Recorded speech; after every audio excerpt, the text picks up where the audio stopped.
It's the rock wall the boys fought behind. Looking down into the triangular field, which runs along these woods, down into that holler, and up toward the Slider Farm. And way in the distance is the Emmitsburg Road where those cars are driving. The perspective from photographs is nothing like standing here. This hill is a lot steeper than it seems, and the terrain is horrible to bring horses down. And how Cromwell and Van Ornelas rode those horses down through all these boulders and this broken ground. And walking down here is bad enough. But the idea that you would take horses down here, if I was on a horse I'd be that high, would be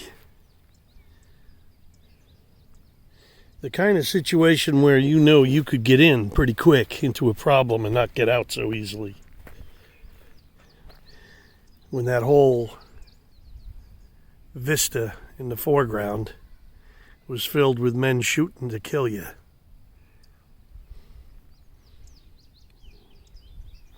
So I'm going to walk down here, trying to envision where Nichols and Cromwell and Van Ornelas walked.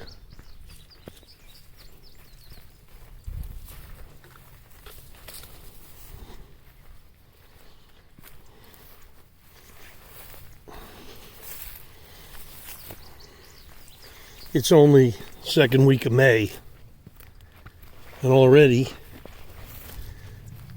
the grass is high.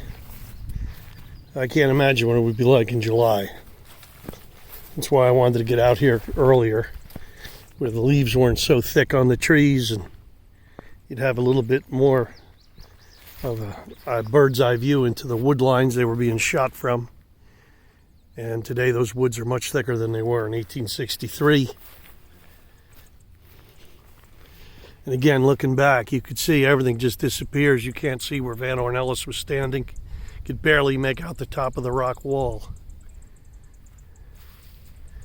And when you read about the Rebs describing how they came up this hill, when you look at pictures, you say, what are they talking about? But then when you walk down here, you start to realize, holy smokes.